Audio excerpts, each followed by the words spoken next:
বলতে চাইতেছিলাম যে ১.৫ লক্ষ সারা দুনিয়া দাবড়ায় বেড়াইছে, এখন ২০০ কোটি মাথাও উঁচা করতে পারে না। মাথা উঁচা করার ক্ষমতা নাই। কারণটা কি? অথচ ১.৫ লক্ষ মাত্র। কেননা ওদের ভিতরে ইসলামের রং ছিল, আর যখনই ইসলামের রং থাকে আল্লাহ সঙ্গে থাকে। আল্লাহ আপনি করে কোত্থেকে আমি নিয়ে যাব? কোত্থেকে? ওই কিলা আমি চিনি। কিল্লা বোঝেন তো? কিল্লা, ওই কিলা আমি চিনি। ২০০৮-এ আমি দেখা আসছি, যেটা খালেদ রাদিয়াল্লাহু তাআলা আনহু একা স্বাধীন করছেন, একা। এখনো ওইটার দেওয়াল দেখতে গেলে টুপি পরা যায়, এত উঁচা দেওয়াল। আমি পায়ে হেঁটে পুরাটা দেখতে পারি না, পরে গাড়িতে বসা বাকিটা দেখছি। উনি একা স্বাধীন করছেন, একা। কেননা উনি এই কথা বলেই ঝাঁপায়া পড়ছেন, মাইয়া রব্বি লাইসা মাহুম রব্বা। আমার সাথে রব আছে, এদের সাথে রব নাই। যার সাথে রব থাকে তার লড়তে কোনো ভয় নাই। আবার বলছে আনা হাই কুল্লুহুম মাইয়িতুন, আমি একমাত্র জিন্দা, সামনে যেটি আছে সব মুর্দা। বলছে কে বললো তোমাকে? বলে আল্লাহ রাসূল বলছেন, আল্লাযী ইয়াযকুর ওয়াল্লাযী লা ইয়াযকুর কামাসালিল হাইয়্যি ওয়াল মাইত। যে মুসলমান আল্লাহকে স্মরণ করে সে জিন্দা, আর যে মুসলমান না আল্লাহকে স্মরণ করে না ও মুর্দা। মুর্দা কুঠি থাকুক, জিন্দা একজনই যথেষ্ট। উনি লইয়া দেখায় দিয়েছেন ৬০,০০০-এর সাথে ৬০ জনে লড়ছেন, ৬০ জন, ৬০,০০০ জাহান্নামে। সত্য এটাই। কেননা ইসলামের রং ছিল, আল্লাহর সাথে ছিল। চলে যেতে হবে, একটু আগেও বলছিলাম, চলে যেতে হবে। কবির কথাই সত্য। যদিও বিবেক আমাদেরকে বসতে দেয় না, নাহলে একটু আগে বলছিলাম না, আমাদের হাতেই তো কবরস্থানটা, বললাম ঠিক না? আমরা উদাসীন থাকি তো থাকি কি করে? বলে উদাসীন কেন? তাহলে বিবেক আমাদেরকে বসতে দেয় না, বুদ্ধি আমাদেরকে বসতে দেয় না, বিদ্যা আমাদেরকে বসতে দেয় না, পরিবেশ আমাদেরকে বসতে দেয় না, সমাজ আমাদেরকে বসতে দেয় না। যদিও কবি চিৎকার দেয়, মিলে খাক মে আহলে শাহ कैसे कैसे, जमी खा गई नौजवान कैसे कैसे, मौत ने न छोड़ा किसला न दारा, उसी से सिकंदर सा फाते भी दिहारा, हर एक लेके क्या क्या हसरत सुधारा, परा रह गया यही ठाठ सारा। একদিন শুধু ঐতিহ্য থেকে যাবে, আমরা কেউ থাকবো। बचपन ने तुझे बरसों खिलाया, जवानी ने मजनू बनाया। যত যুবক আছে সব মাতাল, সব কি? তো রাগ হয়ে যাবো আমার কথা শোনা। যৌবন পাইতে দেরি, কি মাতাল হইতে দেরি। অথচ যখন বাচ্চা ছিল তখন লঙ্গিরও খবর ছিল না, ঠিক না? যৌবন আসতে দেরি, মাতাল হইতে দেরি করে, পাগলামি। আজকে সবকিছু আছে বটে, অনেক, কিন্তু ওই রং নাই যেই রং অতীতে ছিল। রাগ হয়ে যান না, আমরা মুসলমান, কিন্তু ইসলামের রং আমাদের ভিতরে খুব কম। আমরা বলি আমরা উম্মতে মুহাম্মাদি, খুব বলি, খুব দাবি করি, রসুলের শাফাত খুব চাই, কিন্তু আল্লাহর রসুলের আদর্শ আমাদের জীবনে নাই। ইসলামের রং নাই, রসুলের আদর্শ আমাদের জীবনে নাই। রাগ হয়েন না, যেই কারণেই এক সময় মুসলমানের সংখ্যা এত ছিল না, মাত্র ১.৫ লক্ষ ছিল। সারাটা দুনিয়া দাবড়ায় বেড়াইছে। দাবড়ানো বোঝেন? দাবড়ানো বোঝেন? দাবড়ানো, দৌড়ায় বেড়াইছে সারাটা দুনিয়া। কিন্তু এখন ২০০ কোটি মুসলমান। কোথায় ১.৫ লক্ষ, কোথায় ২০০ কোটি। ঠিক না? মাত্র ১.৫ লক্ষ, ১,২৪,০০০ বা ২৫,০০০। অল্প কয়েক দিনে দুনিয়াতে যেই কটা মহাদেশ ছিল, ওই সময় দুনিয়ায় মহাদেশ ছিল মাত্র ৪টা: এশিয়া, ইউরোপ, রাশিয়া আর হলো আফ্রিকা। বাকিগুলো পরে আবিষ্কার হয়েছে, ওই যুগে আবিষ্কার হয় না। আমেরিকা তো আবিষ্কার হইল জুমা কয়েক জুমা। অস্ট্রেলিয়া আবিষ্কার হয়েছে কয়েকদিন আগে। কানাডাও আবিষ্কার হয়েছে কয়েকদিন আগে। বাকি মহাদেশ ছিলই ৪টা: এশিয়া, রাশিয়া, ইউরোপ, আফ্রিকা। অল্প কয়েক দিনের ভিতরে ৪ মহাদেশ পায়ের নিচে চলে আসছে। ওমর রাদিয়াল্লাহু তাআলা আনহুর রাজত্ব এই ৪ মহাদেশের উপরে ছিল। সংখ্যা কত? কত? আজকে কত? ২০০ কোটি। ২০০ কোটি ওইখানে ছিল মাত্র ১.৫ লক্ষ। ১.৫ লক্ষ ৪ মহাদেশ পায়ের নিচে নিয়ে আসছে। অতটুকুই দুনিয়া তখন ছিল। কেন? স্থল যুগে যোগাযোগ এই ৪ মহাদেশের আগেও ছিল, এখনো আছে। স্থল যুগে যোগাযোগ। বাকিগুলা তো স্থলের ছিল না। আমেরিকা এখনো স্থলের কোনো যোগাযোগ নেই।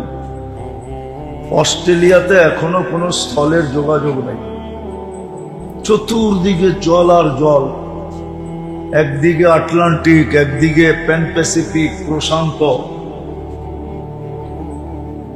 যেদিক দিয়ে যাবেন ওই দিক দিয়ে এই দুটাকে পাবেন।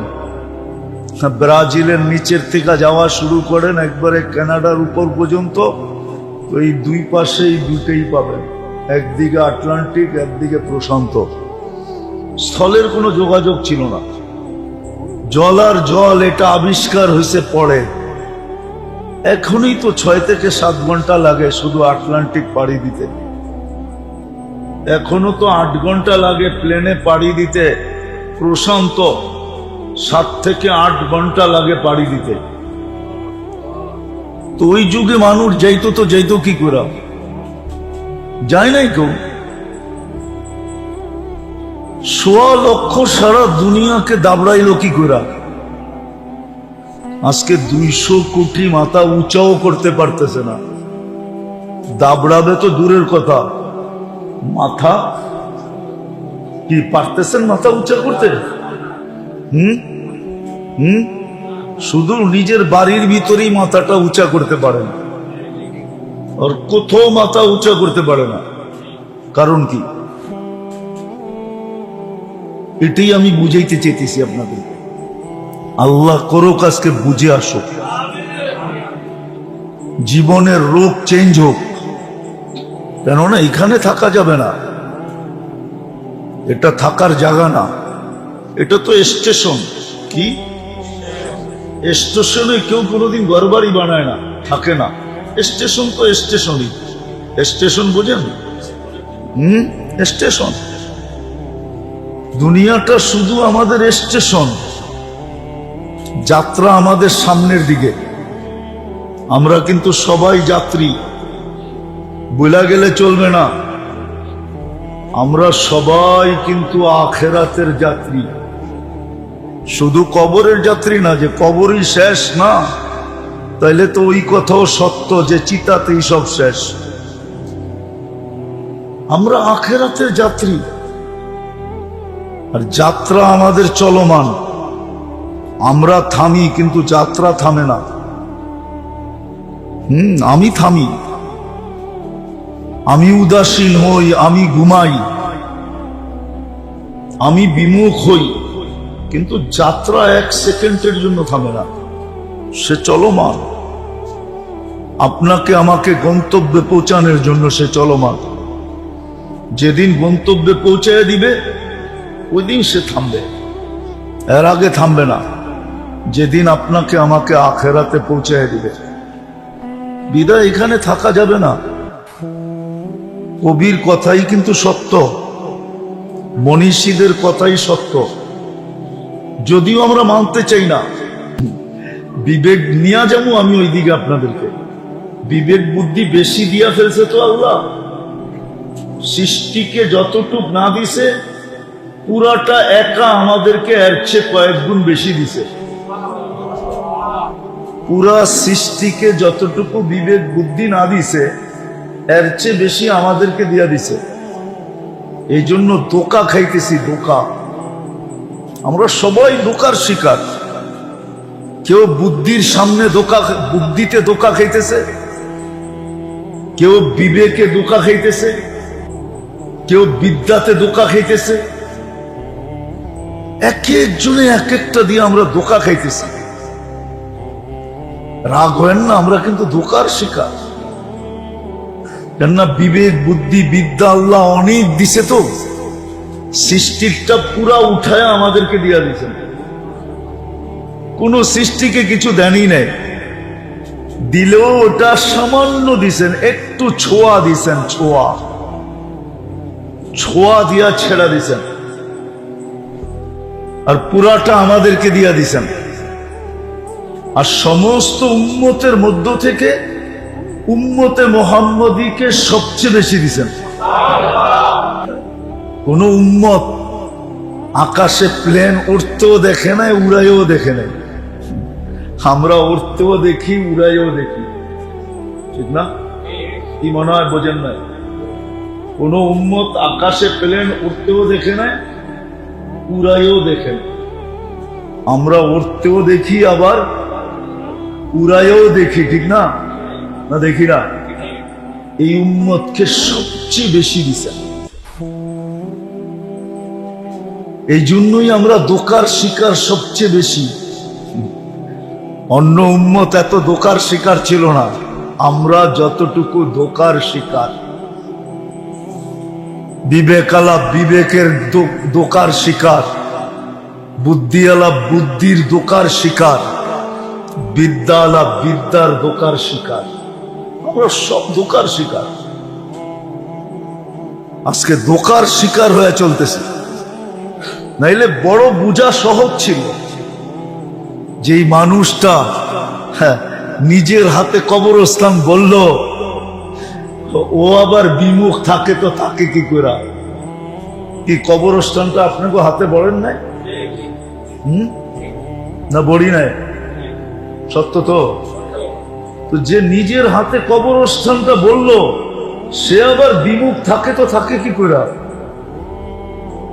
সে তো সারাদিন ভাবতো যে কবে জানি আমাকে দিয়ে আবার ভরে, আমি না জানি কবে চলে যাই, আমি না জানি কবে চলে যাই। ও তো সারাদিন এই চিন্তায় চিন্তায় চিন্তায় চিন্তায় বিমূঢ় হয়ে যেত। ও তো সারাদিন এই চিন্তায় থাকতো। কবরস্থানটা তো আমরাই বললাম, তা আমি বিমুখ থাকি, তো থাকি কি করে? এখন তো পুরো সমাজ বিমুখ। এই যে এশারের নামাজ ছিল না, এশারের নামাজ উচিত ছিল মসজিদে জুমার চেয়ে বেশি ভিড় হওয়া। যদি বলেন কেন, তাহলে আমি দেখাইতেছি আপনাদেরকে। একটু পরেই তো ঘুমায়া যাবো, 2 ঘন্টা ঘুমাই আর 3 ঘন্টা ঘুমাই, ঘুমাবো না? সকালে উঠাইলে তো উঠবো, যদি না উঠান আছে কেউ উঠায় দিবে? হ্যাঁ, কোরআনে তো প্রমাণ আছে। 309 বছর আল্লাহ উঠান নাই, কত? সালাসামিয়াতু সানা ওয়াজদাদু তিসআ, সূরা কাহফে আছে। বাড়িতে যে তরজমা পড়া দেখেন, 309 বছর ঘুমাইছে। আল্লাহ উঠায় নাই, কেউ উঠানোর ক্ষমতা ছিল না। এর ভিতরে দেশের পটভূমি শতবার পরিবর্তন হয়েছে, শতবার। কি 300 বছর তো বাড়ির কাছে না, ঠিক না? 10 বছরেও যদি পটভূমি পরিবর্তন হয়, পটভূমি বুঝেন? না বুঝলে না কোন ব্যাঙ্গা বুঝাই। শাসন ব্যবস্থা 10 বছরেও যদি পরিবর্তন হয়ে থাকে, তাহলে 300 বছরে 30 বার চেঞ্জ হয়েছে, ঠিক না? এই পটভূমি যখন চেঞ্জ হয় তো সব দেশেই তো একটু লাড়াচাড়া লাগে, ঠিক না? ওরা তো দেশের ভিতরেই ঘুমাইতেছিল, এই লাড়াচাড়া ওদের কান পর্যন্ত তো যায় নাই। 309 বছর টানা ঘুমাইছে, তারপরে আল্লাহ উঠাইছে। সকালে উঠাইলে উঠবো, নাইলে উঠবো। এশায় জুমার চেয়ে বীর হওয়ার কথা ছিল, যে যদি সকালে না উঠাইলো তাইলে যেন আল্লাহ বলতে পারে, আমিও বলতে পারি। যদি জিজ্ঞাসা করে কই থেকে আসলি, বলবে আল্লাহর লগে কথা বলেই তো আসলাম, এর সাথে কইরা বাড়িতে আসছিলাম, আল্লাহর সাথে তো কথা বইলা আসলাম। আর আল্লাহ বলতো, বন্দা তো আমার সাথে কথা বলেই আসছে। দূরে রাখবে তো রাখবে কি করে, রাখো আমার কাছেই রাখো, কেন কথা বইলা আসছে। কথা যদি বইলা আসে তাহলে তার আপ্যায়ন অন্যরকম হয়, ঠিক না? আর যদি কথা বলা ছাড়া হুট করে ওঠে, তাহলে আপ্যায়ন কি এরকম না? আপনাদের এখানে এরকম না মনে হয়, ঠিক না? কথা বইলা যদি আসে, ফোন টোন করে আপনার থেকে সময় নিয়ে যদি আসে, আপ্যায়ন একরকম, ঠিক না? আর যদি হুট করে এসে ওঠে, হুট বুঝেন তো, হঠাৎ যদি এসে ওঠে, তার আপ্যায়ন আরেক রকম, ঠিক না? এসায় তো জুমার মতো ভিড় হওয়ার কথা ছিল, কিন্তু আজকে তো প্রোগ্রাম দেখা কয়েকজন মুসল্লি দেখা গেছে। আমার মনে হয় প্রোগ্রাম না থাকলে এই মসজিদ জুমায় ভরে না, আরে এসায় ভরে না, ভরে? ফজরে তো একবারই ভরে না, 2 কাতার হয়, হয়তো 2 কাতার হয়। আচ্ছা মাইনা নিলাম 3 কাতার হয়, ভরে তো না। কিন্তু ফজরে তো আরো বেশি, জুমার চেয়ে বেশি হওয়ার কথা ছিল, জুমার ডাবল হওয়ার কথা ছিল। বলবেন কেন? কেননা ফজরে তো জান্নাত জাহান্নাম থেকে মুক্তির সার্টিফিকেট আমার হাতে দিল।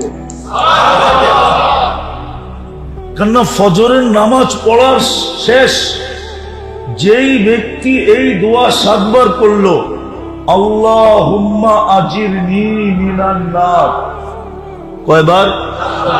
আল্লাহুম্মা কয়বার পড়বে?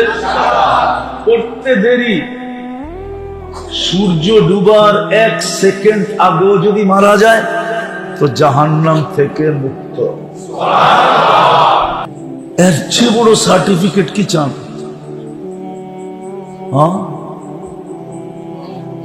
এর চেয়ে বড় সার্টিফিকেট কি চান? রাগ হয়ে যান না নারায়ণগঞ্জের মানুষ, সামান্য একটু অনুদান নেওয়ার জন্য, সামান্য, দুনিয়া তো পুরাটাই সামান্য, ঠিক না? আমার কথা না, আল্লাহর কথা। লাউ কানাতিদ দুনিয়া ইনদাল্লাহি তাদিলু জানাহা বাউদা, যদি সমগ্র দুনিয়াটা সমগ্র সম্পদের সাথে আল্লাহর কাছে মশার ডানার সমান দাম হতো, তো কোনো খোদাদ্রোহীকে, কোনো নাফরমানকে আল্লাহ 1 ঢোক পানি পান করতে দিতেন না। 1 ঢোক বুঝেন কতটুক? 1 বোতল, 1 লিটার, 1 লিটার, 2 লিটার, কতটুক? আল্লাহর ওয়াদা এতটুক পানি পান করতে দিতাম না। আপনি পানি কি জিনিস চিনেন না, বিনা পয়সায় দেয় তো, খালি পাইপ গাললেই বাইরে হয়, ঠিক না? মাঝে মাঝে উপর থেকে ঝুমঝুমায়া পড়ে, ঝুমঝুম বুঝেন তো, এই জন্য আপনি পানি চিনেন না। পানি কি জিনিস? পানি কি জিনিস চিনেন না? এটা যদি কেমিক্যাল দিয়ে বানায় খাইতে হতো তাহলে বুঝতেন পানি কি জিনিস, তাইলে বুঝতেন কেমিক্যালের দাম কত, তাইলে বুঝতেন লিটারের দাম কত। আল্লাহটাই বোতল ভরেন আর বেচেন, তো এই জন্য কোনো হুঁশ নাই। কেমিক্যাল দিয়ে বানায় খাইতে হইলে বোঝা যেত, হ্যাঁ কেমিক্যাল দিয়ে পানি বানানো যায়, হাইড্রোজেন অক্সিজেন মিলাইলে পানি হয়, কিন্তু হবে, কিন্তু আরেকটা কেমিক্যাল পাবেন না এই দুনিয়াতে খুঁজা, ওটা শুধু আল্লাহর কাছে আছে আর কারো কাছে নাই। ওটা হলো এটার ভিতরে জীবন ঢুকানো আছে, জীবন। লিনুহইয়া বিহি বালদাতাম মাইতা, জীবন ঢুকানো আছে, ওই কেমিক্যাল কারো কাছে নাই। হাইড্রোজেন আছে, অক্সিজেন আছে, মিলাইলে পানি হবে, কিন্তু এটার ভিতরে জীবন নাই। জীবনটা আল্লাহ কুদরত দিয়া বড়া দেয়, কুদরত দিয়া।